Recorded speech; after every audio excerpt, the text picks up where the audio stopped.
I am back with chapter 3 of the Song of Achilles. Chapter 3. I stood in the field. In my hands were 2 pairs of dice, a gift, not from my father, who'd never think of it, not from my mother, who sometimes did not know me. I could not remember who had given them to me. A visiting king, a favor-currying noble. They were carved from ivory, inset with onyx, smooth under my thumb. It was late summer, and I was panting with my run from the palace.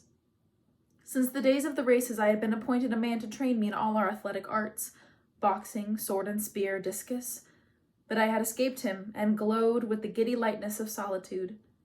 It was the first time I had been alone in weeks. Then the boy appeared.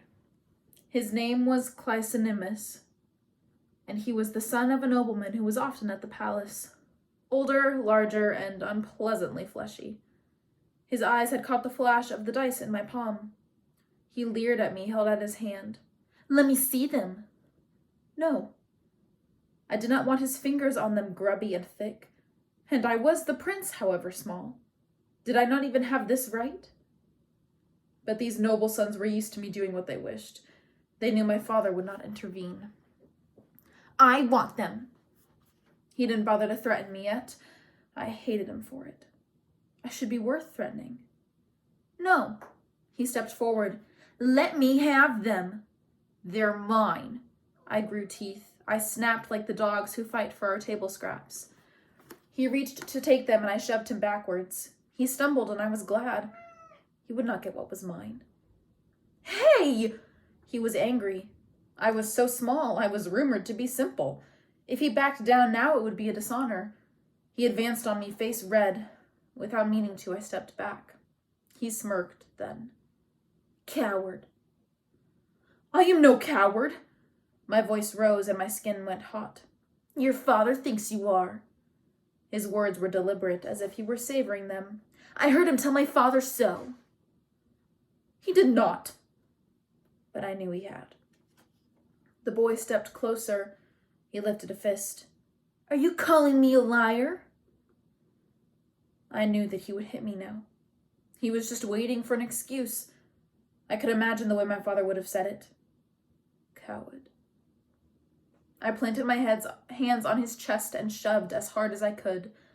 Our land was one of grass and wheat. Tumbles should not hurt. I am making excuses.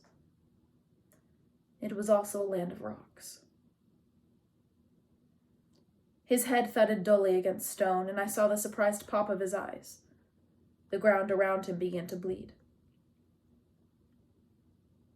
I stared, my throat closing in horror at what I had done. I had not seen the death of a human before. Yes, the bowls and the coats and even the bloodless gasping of fish. And I had seen it in paintings, tapestries, the black figures burned onto our platters.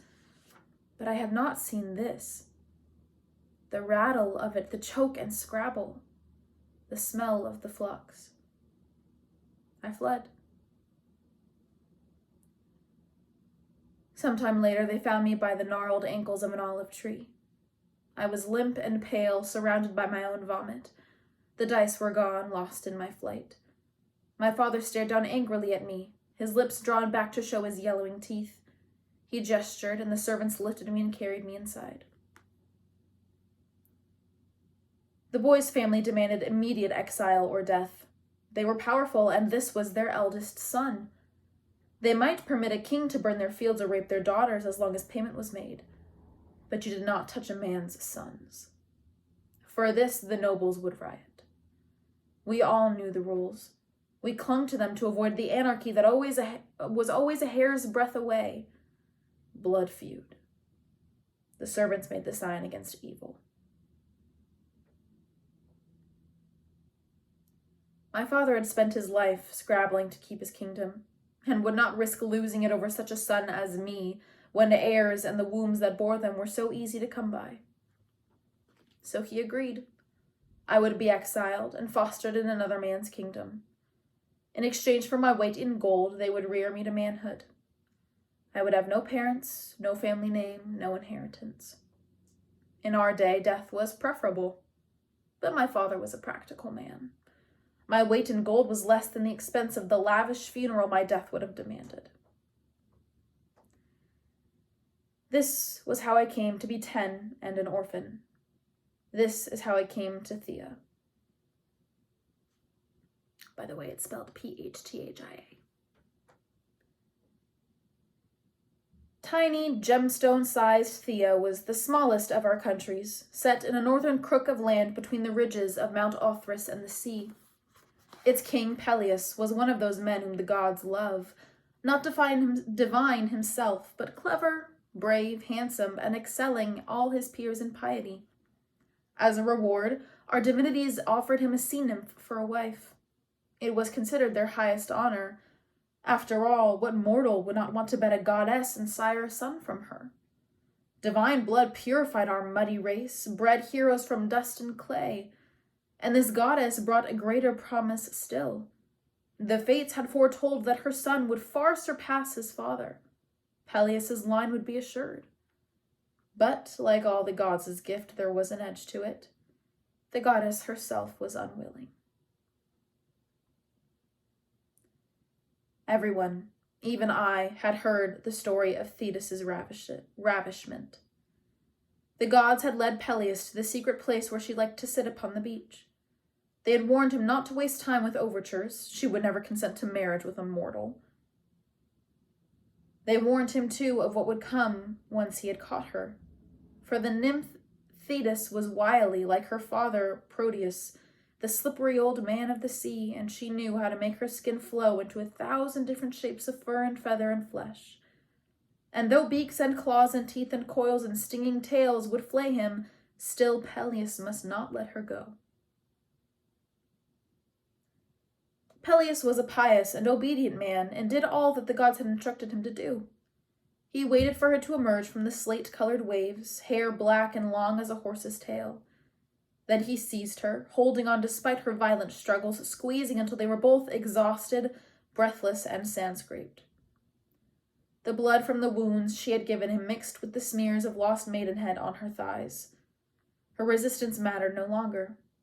A deflowering was as binding as marriage vows. The gods forced her to swear that she would stay with her mortal husband for at least a year, and she served her time on earth as the duty it was, silent, unresponsive, and sullen.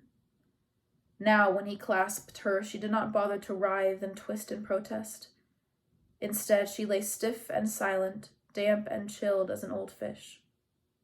Her reluctant womb bore only a single child. The hour her sentence was finished, she ran out of the house and dove back into the sea. She would return only to visit the boy, never for any other reason, and never for long. The rest of the time, the child was raised by tutors and nurses overseen by Phoenix, Peleus' most trusted counselor. Did Peleus ever regret the god's gift to him? An ordinary wife would have counted herself lucky to find a husband with Peleus' mildness, his smile-lined face. But for the sea nymph Thetis, nothing could ever eclipse the stain of his dirty, mortal mediocrity. I was led through the palace by a servant whose name I had not caught. Perhaps he had not said it. The halls were smaller than at home, as if restrained by the modesty of the kingdom they governed. The walls and floors were local marble, whiter than was found in the south. My feet were dark against its pallor. I had nothing with me. My few belongings were being carried to my room, and the gold my father sent was on its way to the treasury. I had felt a strange panic as I was parted from it. It had been my companion for the weeks of travel, a reminder of my worth. I knew its contents by heart now. The 5 goblets with engraved stems, a heavy-knobbed scepter, a beaten gold necklace, 2 ornamental statues of birds, and a carved lyre, gilded at its tips. This last I knew was cheating.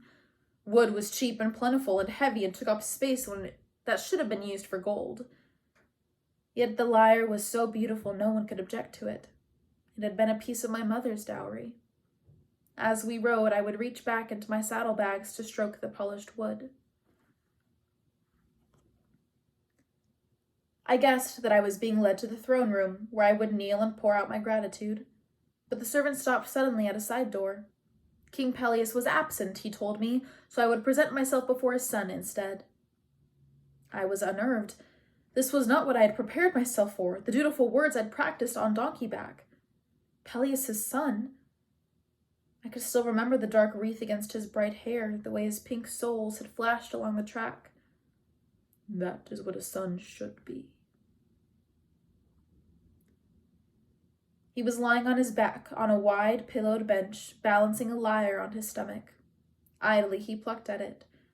He did not hear me enter, or he did not choose to look. This is how I first began to understand my place here. Until this moment I had been a prince, expected and announced. Now I was negligible. I took another step forward, scuffing my feet, and his head lolled to the side to regard me. In the 5 years since I had seen him, he had outgrown his babyish roundness. I gaped at the cold shock of his beauty. Deep green eyes, features fine as a girl's. It struck from me a sudden, springing dislike.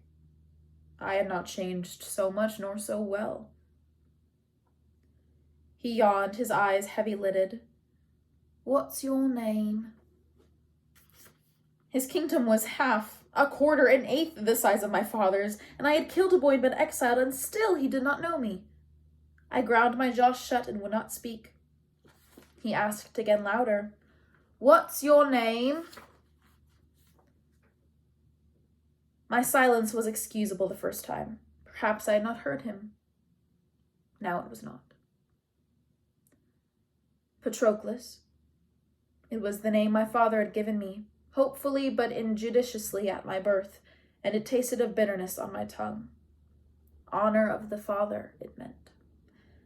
I waited for him to make a joke out of it, some witty jape about my disgrace. He did not. Perhaps I thought he is too stupid to. He rolled onto his side to face me. A stray lock of gold fell half into his eyes. He blew it away. My name is Achilles. I jerked my chin up an inch in bare acknowledgement. We regarded each other for a moment. Then he blinked and yawned again, his mouth cracked wide as a cat's. Welcome to Thea. I had been raised in a court and knew dismissal when I heard it. I discovered that afternoon that I was not the only foster child of Peleus. The modest king turned out to be rich in cast-off sons. He had once been a runaway himself, it was rumored, and had a reputation for charity towards exiles. My bed was a pallet in a long barracks-style room, filled with other boys tussling and lounging.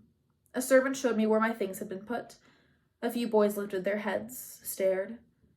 I am sure one of them spoke to me, asked my name. I am sure I gave it. They returned to their games, no one important. I walked stiff-legged to my pallet and waited for dinner. We were summoned to eat at dusk by a bell, bronze, struck from deep in the palace's turnings. The boys dropped their games and tumbled out into the hallway.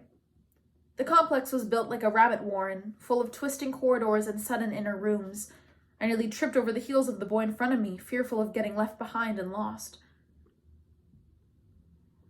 The room for meals was a long hall at the front of the palace, its windows opening onto Mount Othry's foothills. It was large enough to feed all of us, many times over. Peleus was a king who liked to host and entertain. We sat on its oakwood benches, at tables that were scratched from years of clattering plates. The food was simple but plentiful. Salted fish and thick bread served with herbed cheese. There was no flesh here of goats or bulls. That was only for royalty or festival days. Across the room I caught the flash of bright hair and lamplight. Achilles.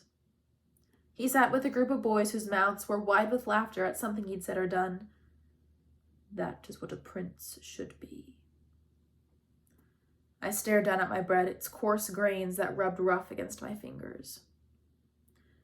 After supper, we were allowed to do as we liked. Some boys were gathering in a corner for a game. Do you want to play? One asked. His hair still hung in childhood curls. He was younger than I was. Play? Dice. He opened his hand to show them, carved bone flecked with black dye. I started, stepped backwards. No, I said too loudly. He blinked in surprise. All right. He shrugged and was gone. That night I dreamed of the dead boy, his skull cracked like an egg against the ground. He has followed me. The blood spreads, dark as spilled wine. His eyes open and his mouth begins to move. I clap my hands over my ears. The voices of the dead were said to have the power to make the living mad. I must not hear him speak. I woke in terror, hoping I had not screamed aloud. The pinpricks of stars outside the window were the only light. There was no moon I could see. My breathing was harsh in the silence, and the marsh reed ticking of the mattress cracked softly beneath me, rubbing its thin fingers against my back. The presence of the other boys did not comfort me. Our dead come for their vengeance regardless of witnesses. The stars turned, and somewhere the moon crept across the sky. When my eyes dragged closed again, he was waiting for me still, covered in blood, his face pale as bone. Of course he was. No soul wished to be sent early to the endless gloom of our underworld. Exile might satisfy the anger of the living, but it did not appease the dead. I woke sandy-eyed, my limbs heavy and dull. The other boys surged around me, dressing for breakfast, eager for the day. Word had spread quickly of my strangeness, and the younger boy did not approach me again with dice or anything else. At breakfast, my fingers pushed bread between my lips and my throat swallowed. Milk was poured for me. I drank it. Afterwards, we were led into the dusty sun of the practice yards for training in spear and sword. Here is where I tasted the full truth of Peleus's kindness. Well-trained and indebted, we would one day make him a fine army. I was given a spear, and a calloused hand corrected my grip, then corrected it again. I threw and grazed the edge of the oak tree target. The master blew out a breath and passed me a second spear. My eyes traveled over the other boys, searching for Peleus's son. He was not there. I sighted once more at the oak, its bark pitted and cracked, oozing sap from punctures. I threw. The sun drove high, then higher still. My throat grew dry and hot, scratched with burning dust. When the masters released us, most of the boys fled to the beach, where small breezes still stirred. There they diced and raced, shouting jokes in the sharp, slanting dialects of the north. My eyes were heavy in my head, and my arm ached from the morning's exertion. I sat beneath the scrubby shade of an olive tree to stare out over the ocean's waves. No one spoke to me. I was easy to ignore. It was not so very different from home, really. The next day was the same, a morning of weary exercises and the long afternoon hours alone. At night, the moon slivered smaller and smaller. I stared until I could see it even when I closed my eyes, the yellow curve bright against the dark of my eyelids. I hoped that it might keep the visions of the boy at bay. Our goddess of the moon is gifted with magic, with power over the dead. She could banish the dreams if she wished. She did not. The boy came night after night with his staring eyes and splintered skull. Sometimes he turned and showed me the hole in his head where the soft mass of his brain hung loose. Sometimes he reached for me.